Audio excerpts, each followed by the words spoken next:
estrés viene de una situación que exige un gasto de energía al organismo. Si éste tiene suficiente energía para satisfacer esa exigencia, no hay problema. El problema surge cuando la exigencia es excesiva. En ese caso, la reacción normal y saludable es alejarse de la situación.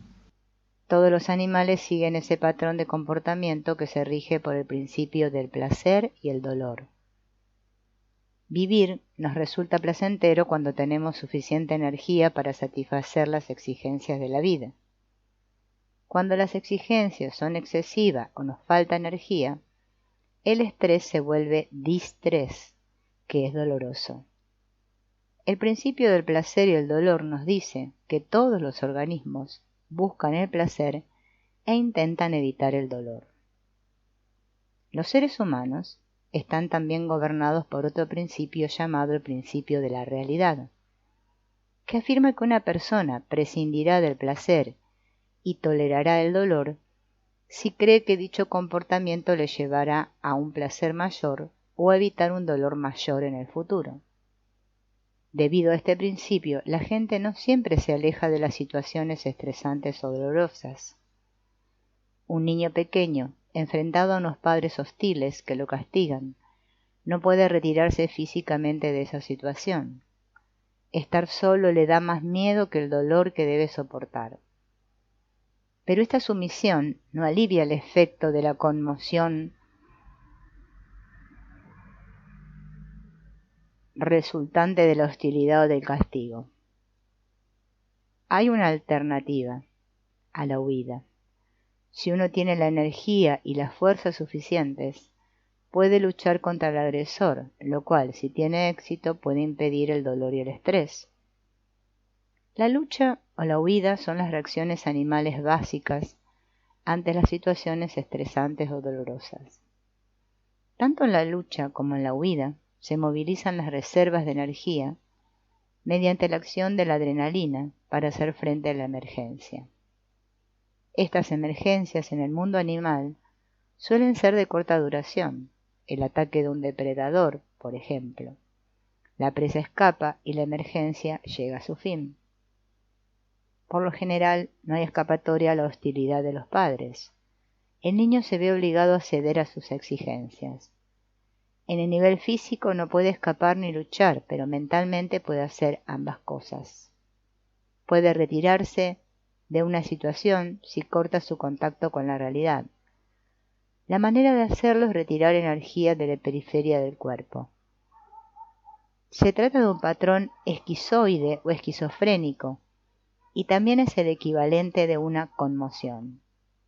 El individuo esquizofrénico permanece en un estado más o menos permanente de conmoción que le hace insensible a la realidad. Por eso, en ese estado, el estrés vital o el de la realidad no le afecta, y así no desarrollará una enfermedad psicosomática como las conocidas. Las autopsias de esquizofrénicos revelaron que tienen el corazón y los vasos sanguíneos como los de los jóvenes.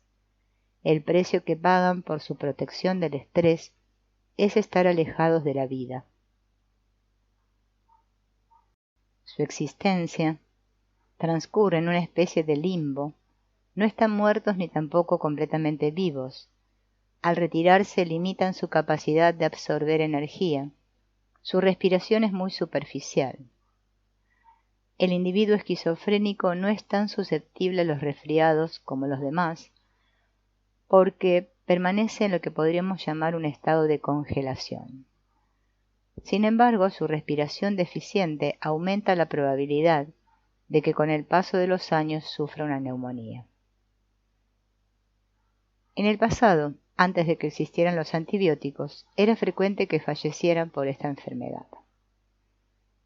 La forma de luchar fisiológicamente es tensar el cuerpo para que pueda aguantar el castigo sin venirse abajo. Externamente el niño parece que se ha sometido. Por dentro se pone rígido para resistirse a las exigencias de sus padres. Esta tensión y rigidez de los músculos puede ser localizada o generalizada, pero en ambos casos significa no lo haré, en el lenguaje del cuerpo. Pero al hacer esto, el conflicto se interioriza, ya que con su sumisión explícita el ego del niño incorpora las exigencias de los padres como objetivos válidos. Así, una parte del ego, el superego o ego ideal, manda que se alcancen estos objetivos, mientras que otra, la resistencia suprimida, lucha para que no se consigan. El niño también acepta la racionalización y la justificación de sus progenitores por su actitud negativa, es decir, si fuera como desean sus padres, ellos lo querrían. Este es el patrón habitual del neurótico, que acepta la realidad tal y como la declaran sus padres y se esfuerza en satisfacer sus exigencias. Será como le exigieron sus padres, pero todo lo que en realidad puede hacer es erigir una fachada de conformidad, ya que por dentro es justo lo contrario. La diferencia básica entre la actitud del esquizofrénico y la del neurótico es que mientras que la del primero representa una retirada de energía de la superficie de la realidad, en el neurótico se invierte una gran cantidad de energía en fabricar una apariencia superficial que se hace pasar por la verdadera realidad.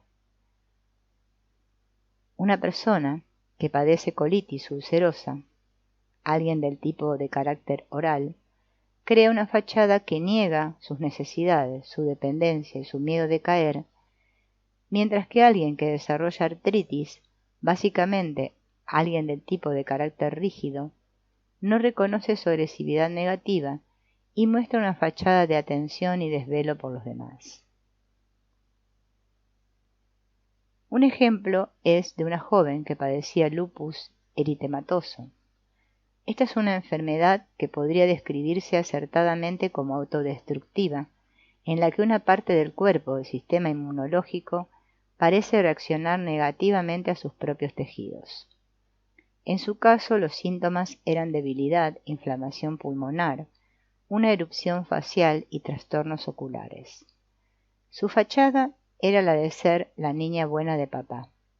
Su papel requería una inhibición de su sexualidad, una supresión de sus deseos románticos y una negativa a reconocer su rabia contra su padre y los hombres en general. A cambio esperaba obtener el amor y la protección de su padre y de otros hombres con quienes salió. Nunca había conseguido esto de ninguno de ellos. Sí consiguió promesas tácitas de amor y de protección que nunca se cumplieron. Aún así, creía en ellas e invertía su energía en el esfuerzo de hacerlas realidad. Mientras pudiera mantener la fachada, estaría en la fase de resistencia y sin síntomas de enfermedad. Sin embargo, tenía que soportar un gran nivel de estrés porque mantener la fachada requería de mucha abnegación y le exigía una energía considerable. Estaba a punto de llegar a la fase de agotamiento cuando sufrió una conmoción. La traicionó un hombre que ocupaba la posición de la figura paterna. A juzgar por su reacción, fue una conmoción grave, porque al día siguiente, de producirse, estaba en el hospital con fiebre alta. La cortisona logró controlar lentamente su afección y desaparecieron los síntomas, pero el estrés que sufrió posteriormente los reactivó. Haciendo terapia, consiguió sentirse un poco más fuerte y mejor, pues el terapeuta se había convertido en esa figura paterna que se suponía que debía protegerla y amarla. Ser terapeuta implica mucho más que ser amoroso y protector con los pacientes. Había que examinar en detalle la actitud neurótica y hacerle frente a ella. Cuando el terapeuta lo hizo, ella, la paciente, se sintió traicionada y sus síntomas reaparecieron de una forma más leve. Fue otra conmoción. Todo terminó en una ira hacia el terapeuta. Y, sin embargo, solo a base de esas conmociones y de la reaparición de su enfermedad, ella fue capaz de discernir el patrón que la hacía propensa a esta enfermedad. El mantenimiento de una fachada predispone a la persona a una dolencia somática porque le impone al cuerpo un estrés constante. Uno intenta ser lo que no es, y esto deforma la personalidad y el cuerpo. Cuando la deformación, el estrés, persiste durante bastante tiempo, la estructura interna del organismo se viene abajo. No es la fachada la que se viene abajo, sino los tejidos del cuerpo. La fachada se mantiene incluso a costa de la integridad estructural.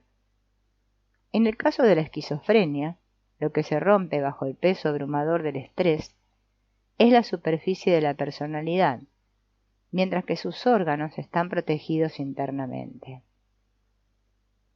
Se puede expresar de otra manera. En la esquizofrenia la ruptura es mental o psíquica, y en la neurosis es física o somática. Esto se ve claramente en el caso del cáncer. Se puede relacionar el cáncer con la desesperación. La víctima del cáncer casi nunca reconoce su desesperación. Mantiene una fachada de valor y de esperanza casi hasta el mismo final. Muere por dentro mientras por fuera mantiene una fachada de interés por la vida. Por otro lado, el esquizofrénico nunca está lejos de su desesperación. No puede manejarla mejor que el paciente de cáncer, pero no intenta superarla.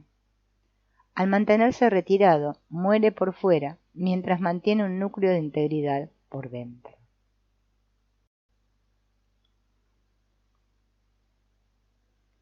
No estamos tratando de decir que la enfermedad mental sea mejor o peor que la somática. Ninguna de ellas es salud, que es lo que queremos. Nos centraremos en las enfermedades psicosomáticas y en el problema del estrés inapropiado. Pero, si queremos tratarlas o prevenirlas, tenemos que conocer las dinámicas de la energía que subyacen bajo estas enfermedades. Todos sabemos que el estilo de vida de la sociedad moderna nos crea un estrés enorme. Nos sometemos a grandes exigencias, en ocasiones excesivas. Estas exigencias son, hablando en términos generales, producir, conseguir, lograr objetivos, el éxito, el poder y la fama. Para alcanzar estas metas hace falta dedicar prácticamente toda nuestra energía. Esto es especialmente cierto porque además se trata de una cultura muy competitiva. La gente que está comprometida con alcanzar las metas no tiene lugar en sus vidas para sus sentimientos. Para tener ese empuje que impulsa a alcanzar el éxito, es preciso desarrollar una estructura de personalidad rígida, basada en la supresión de todos los sentimientos, entre ellos la sexualidad. La persona se vuelca en la acción, en lograr objetivos, en rendir. En la mayoría de las familias, el entrenamiento para esta vida empieza en los primeros años.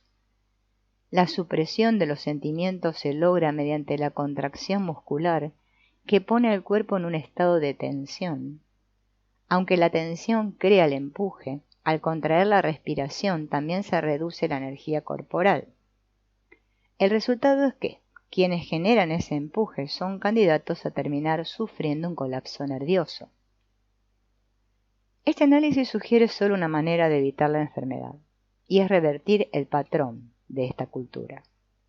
Hay que reducir el impulso o el empuje para alcanzar el éxito e incrementar la vida del cuerpo expresada mediante el sentimiento.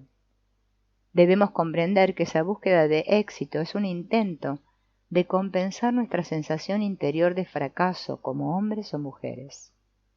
Es un esfuerzo para convencer a nuestros padres y al mundo de que nos merecemos que nos quieran a pesar de que no nos sintamos dignos de amor. Pero por mucho que lo intentemos o por más éxito que tengamos, nunca llegaremos a sentirnos queridos ni dignos de que alguien nos quiera y sucumbiremos a la desesperación que nos negamos a admitir. La clave de la salud es vivir plenamente la vida del cuerpo. Esto significa que sentir es más importante que hacer, que ser libre es más importante que ser rico, y que el presente siempre es más importante que el futuro. No se trata de negar que el principio de realidad tenga alguna validez, pero al sacrificar el presente en aras del futuro, debemos asegurarnos de que la promesa de la ganancia futura no sea una quimera, una ilusión que nunca podremos alcanzar. En términos del cuerpo no hay éxito ni fracaso. La vida es para vivirla. Y viviéndola, envejecemos y morimos. Pero cuando se pospone la vida hasta que se alcance el éxito, lo logró, el final siempre es trágico. Vivir la vida del cuerpo significa estar en contacto con los propios sentimientos y ser capaz de expresarlos. Esto requiere que el cuerpo esté todo lo libre que sea posible de esas tensiones musculares crónicas que nos afectan a todos. Tenemos que sentir lo que ocurre en nuestros cuerpos. Solo seremos capaces de hacerlo si nos tomamos un tiempo para trabajar con ellos y sentir nuestras piernas y el suelo. Ser conscientes de nuestra postura y de nuestra respiración. Al tratar con situaciones que crean un estrés indebido, es fundamental tener el valor de retirarse físicamente de ellas. Tememos retirarnos porque lo sentimos como una derrota. Seguimos ahí porque lo contrario parecería un fracaso. Debemos emplear nuestra voluntad y superar esos miedos y debilidades aparentes para probar nuestro valor. Luchamos contra un destino que se vuelve más inevitable a medida que intentamos evitarlo. Realmente somos nosotros quienes creamos esas situaciones estresantes que a la larga nos destrozan.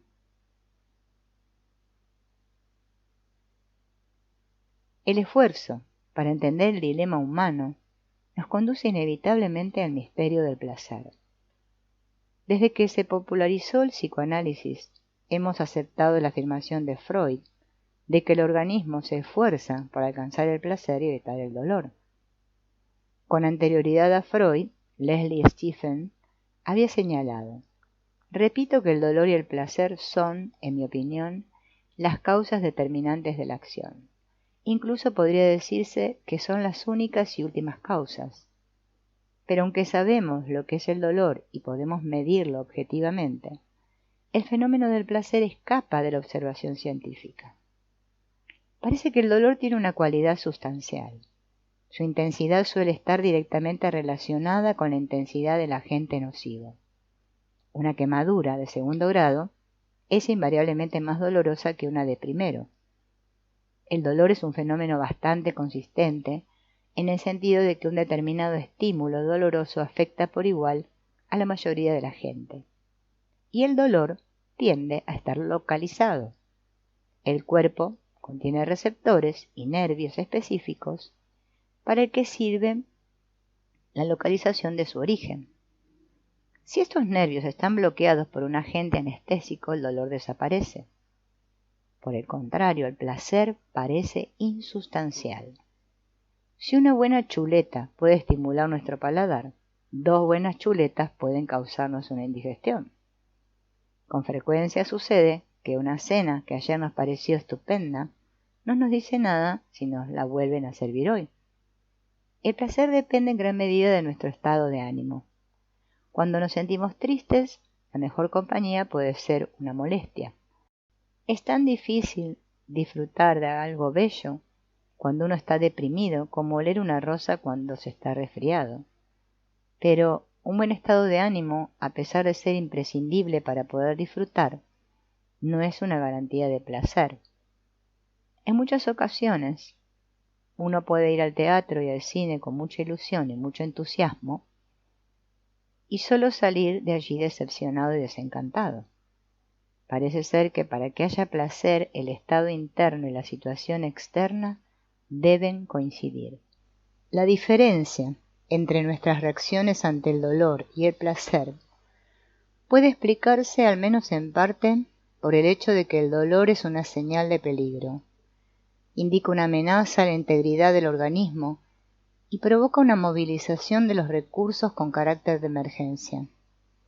Todos los sentidos están en alerta y la musculatura se prepara para la acción.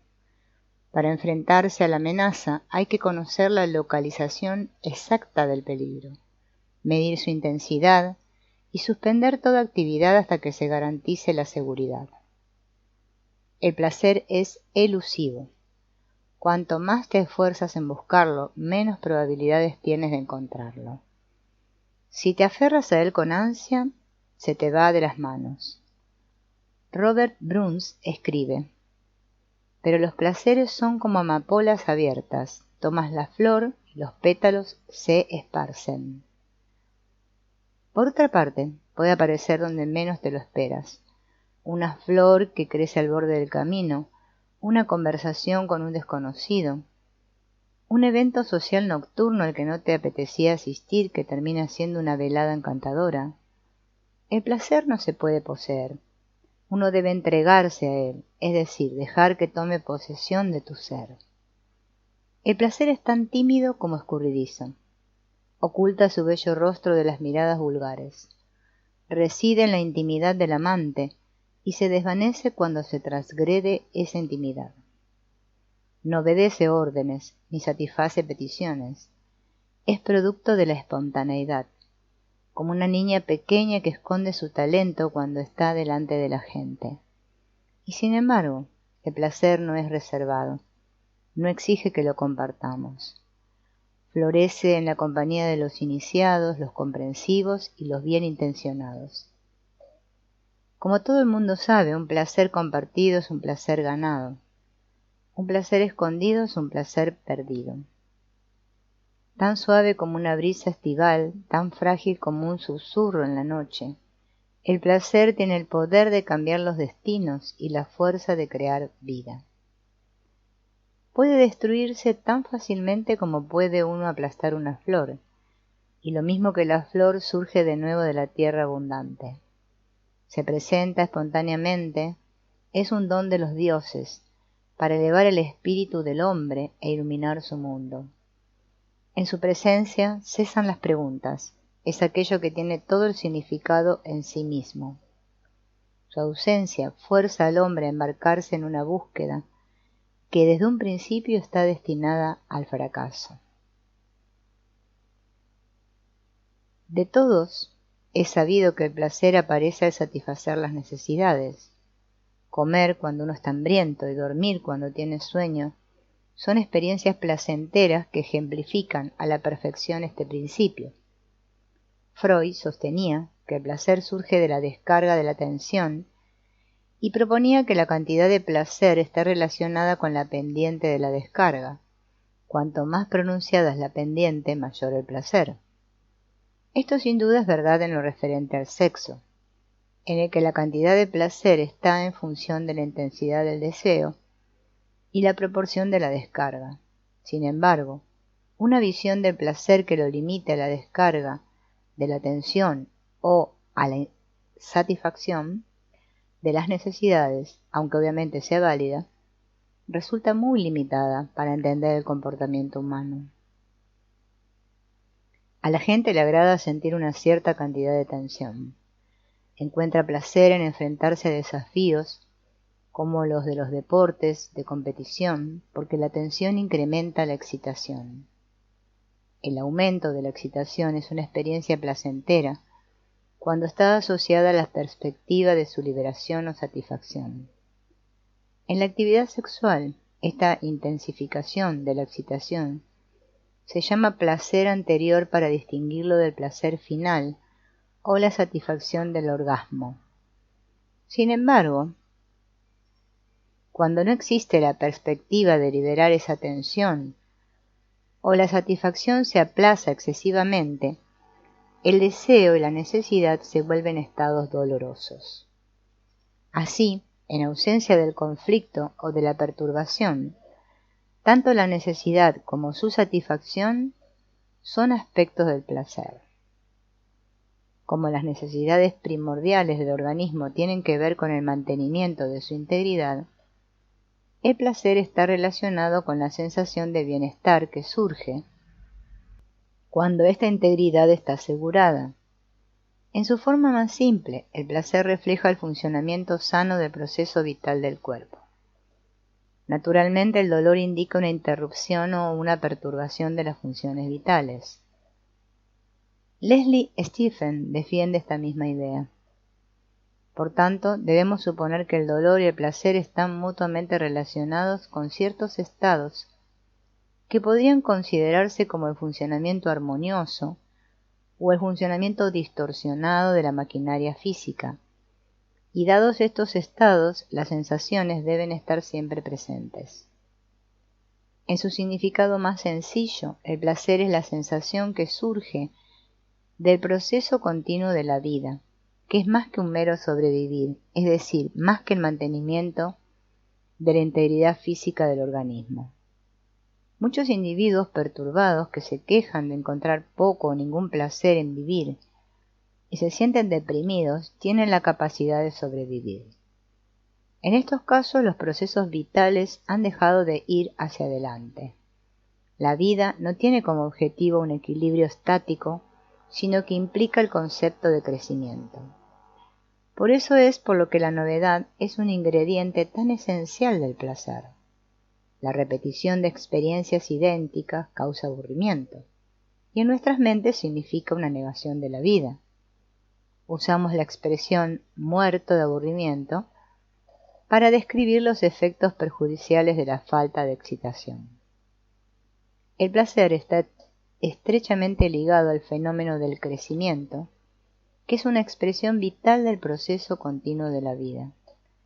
Crecemos al incorporar el entorno en nuestro ser, tanto física como psicológicamente, y disfrutamos cuando expandimos y extendemos nuestro ser. El aumento de nuestra fuerza, el desarrollo de la coordinación motora y las habilidades, la ampliación de nuestras relaciones sociales y el enriquecimiento de nuestras mentes. Una persona sana siente literalmente hambre de vivir, de aprender, de incorporar nuevas vivencias en su ser. Este concepto explica por qué la juventud, un periodo de crecimiento activo físico y mental, está más cerca del placer que la edad adulta. También explica por qué el placer de los mayores adquiere una forma más intelectual, ya que este aspecto de su personalidad es capaz de seguir creciendo todavía. La gente joven, como todo el mundo sabe, tiene una mayor capacidad de entusiasmo que la mayor. El misterio del placer está escondido en el fenómeno de la excitación, la capacidad del organismo vivo de mantener e incrementar su estado de excitación. El organismo vivo no cambia de un estado inerte a uno de reacción como una máquina cuando el motor está arrancado o cuando la corriente está conectada. En el organismo vivo hay una excitación continua que aumenta o disminuye en respuesta a los estímulos del entorno. Hablando en líneas generales, un aumento de la excitación conduce al placer y una disminución al aburrimiento o a la depresión. Los fenómenos excitativos ocurren en la naturaleza inerte. En la física se dice que un electrón se excita cuando una partícula de energía luminosa, un fotón, cae sobre un átomo. El electrón captura la energía y pasa a una órbita exterior, a un estado más excitado. Cuando el electrón libera esta energía en forma de luz, vuelve a su posición anterior, a un estado menos excitado. La iluminación de nuestra atmósfera es otro ejemplo de excitación. Cuando el sol se alza sobre el horizonte, su energía bombardea la cubierta gaseosa de la Tierra. Esta energía la recogen los átomos de la atmósfera, que se vuelven excitados y desprenden luz. El hecho de que el espacio sea oscuro muestra que la luz del día es un proceso excitativo producido en nuestra atmósfera por la energía solar. Podemos considerar que la iluminación de una bombilla eléctrica se debe al mismo proceso.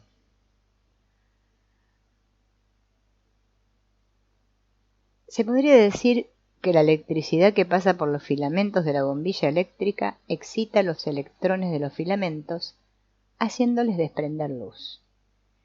La iluminación también es un aspecto de la excitación de los organismos vivos. Nos encendemos de placer, brillamos en estado de júbilo y resplandecemos cuando nos sentimos extasiados. El brillo de alguien que está vivo se ve más claramente en los ojos, pero también se manifiesta en el resplandor de su piel. El placer intenso, como el de un orgasmo sexual pleno, produce una sensación en el cuerpo que se percibe directamente como un resplandor. Por último, el brillo de alguien que está enamorado nos hace conscientes de su felicidad.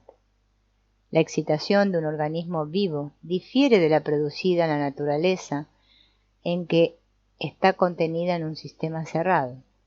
El cuerpo está rodeado por una piel que actúa como un escudo para protegerlo contra las fuerzas externas y como una funda para guardar su carga interna. Bajo la piel están los músculos voluntarios que cubren al organismo y forman parte de esta funda. Los individuos varían en su capacidad de excitación y en su capacidad de contener esta excitación. Alguna gente es sombría, muy seria e inhibida. En el mundo del teatro se los conoce como los malos. Parece que nada los excita. Otros son exageradamente excitables, muy nerviosos, inquietos e hiperactivos. No pueden contener su excitación y tienden a ceder a cada impulso. Como se trata de un sistema cerrado que contiene una carga interna o excitación, el cuerpo vivo presenta una motilidad inherente. Despierto o dormido siempre está en constante movimiento. El corazón late, la sangre circula, los pulmones se expanden y se contraen, la digestión es un proceso continuo, etc. Se mueve independientemente por el espacio. En el hombre muchos de estos movimientos son conscientes y dirigidos por el ego, aunque muchos más son movimientos involuntarios de los que puede o no ser consciente. Las reacciones involuntarias a un estímulo o a una situación se describen como espontáneas si se producen conscientemente. La persona sana se caracteriza por un alto grado de motilidad y de espontaneidad. Ambas disminuyen en los individuos deprimidos. Esto se ve literalmente en un niño que salta de alegría. El placer podría definirse como la percepción o la sensación de los movimientos espontáneos del cuerpo. Esto no significa que los movimientos voluntarios o dirigidos por el ego no sean placenteros. Hay un elemento de espontaneidad en muchas de nuestras actividades conscientes que aporta placer a su realización. Por otro lado, existe poco placer en las actividades que nos obligan a hacer o que nos imponemos a nosotros mismos en contra de nuestros deseos o de nuestras inclinaciones naturales. La espontaneidad está en el corazón del placer y de la dicha. Sin embargo, esta definición ignora el hecho de que muchos movimientos espontáneos e involuntarios reflejan más dolor que placer. La reacción espontánea a una sensación de pánico es desagradable. Un niño con una rabieta se mueve de forma involuntaria, pero esa experiencia tampoco nos proporciona placer. Hay que tener en cuenta que un estado de excitación puede ser doloroso o agradable. En cualquier caso, se manifestará a través de ciertos movimientos que permiten al observador distinguir uno del otro. Un análisis de los movimientos subyacentes a las distintas sensaciones del espectro, que va desde el dolor hasta el placer, revelará la naturaleza del placer. Agonía. Podría considerarse la más extrema de las sensaciones dolorosas. Indica que un estado doloroso se ha prolongado por encima de la capacidad de aguante del cuerpo. Durante la agonía el cuerpo se tuerce y se contorsiona en una serie de movimientos convulsivos. La agonía final de la muerte es una de esas convulsiones. Dolor. Se expresa mediante movimientos de contorsiones y sacudidas menos convulsivos que los de la agonía. Sin embargo, la diferencia es solo de grado. Estrés. Es una forma más suave de agitación dolorosa. Con él, el cuerpo puede retorcerse o contorsionarse, pero los movimientos no son tan espasmódicos como en los estados precedentes. Sensaciones positivas. indican un estado de comodidad y relajación del cuerpo que se manifiesta en movimientos tranquilos y armoniosos. Este es el estado básico de placer y se expresa en el comentario: me siento bien. Placer. Conforme la excitación aumenta hasta llegar al placer, la dicha y el éxtasis, los movimientos se vuelven más intensos y más rápidos, manteniendo su coordinación y su ritmo. Durante el placer la persona se siente flexible, vibrante y como flotando. Los ojos brillan y la piel se vuelve cálida. Puede decirse que el cuerpo ronronea de placer. Dicha. Indica una excitación placentera aumentada hasta el punto de que el cuerpo parece bailar. Sus movimientos son animados y gráciles. Éxtasis. En él, la forma más elevada de excitación placentera, las corrientes que se sienten en el cuerpo son tan intensas que brillamos como una estrella. Se produce una sensación de verse transportado de la Tierra al cosmos. El éxtasis se siente durante un orgasmo sexual pleno. La diferencia entre los movimientos en el lado del dolor y el del placer del espectro estriba en la calidad de la coordinación o del ritmo. En el dolor los movimientos corporales son descoordinados y espasmódicos. En el placer, armoniosos y rítmicos. Estos movimientos rítmicos son el lenguaje del cuerpo. Observándolos se puede adivinar lo que está sintiendo otra persona. Las madres pueden distinguir por la expresión y los movimientos corporales de un bebé si se encuentra en un estado de distrés o de dolor, o si está cómodo o sintiendo placer.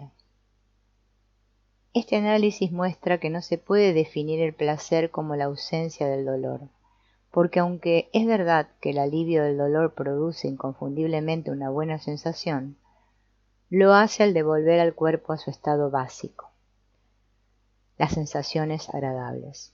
El dolor nos ha hecho conscientes de nuestros cuerpos y durante un breve espacio de tiempo después de liberarnos de él, somos también conscientes del placer de estar vivos. Perdemos esta conciencia y nuestro placer muy rápidamente, debido a la presión de las ansias de éxito y estatus de nuestro ego. Desgraciadamente lo normal es sentir que, en palabras de Samuel Johnson, la vida es una progresión de deseo en deseo, no de placer en placer. Es más lógico definir el dolor en términos de placer que al revés. Este último representa el funcionamiento sano del cuerpo, mientras que el primero indica una perturbación de nuestro ser. El dolor es, por tanto, la pérdida del placer. Sentimos el dolor de esta forma psicológicamente cuando decimos: me duele tu rechazo. Tanto el dolor como el placer son reacciones naturales del cuerpo a su entorno. Cuando la relación del organismo a su entorno es armoniosa y positiva, la tonalidad emocional es placentera. Cualquier amenaza o interrupción de esa armonía es dolorosa. En la naturaleza no hay un estado neutral y no existe ningún estado natural del organismo que se corresponda con la ausencia del placer y el dolor. Desde este punto de vista, una ausencia de sensación o la sensación de vacío son patológicas. Esta afección que aqueja a tantos indica que han suprimido las emociones. Se han vuelto rígidos y por tanto han eliminado todo movimiento y toda sensación. Puede afirmarse que la rigidez o la tensión muscular crónica se ha creado para suprimir las sensaciones dolorosas. Obviamente nadie querría deshacerse de las sensaciones agradables. Cuando se disuelven estas tensiones, puede esperarse que los recuerdos y los efectos dolorosos afloren a la conciencia. La capacidad de un paciente para aceptar y tolerar estas sensaciones dolorosas determinará su capacidad de experimentar sensaciones agradables. En estos casos se puede aplicar el dicho: no hay rosa sin espinas.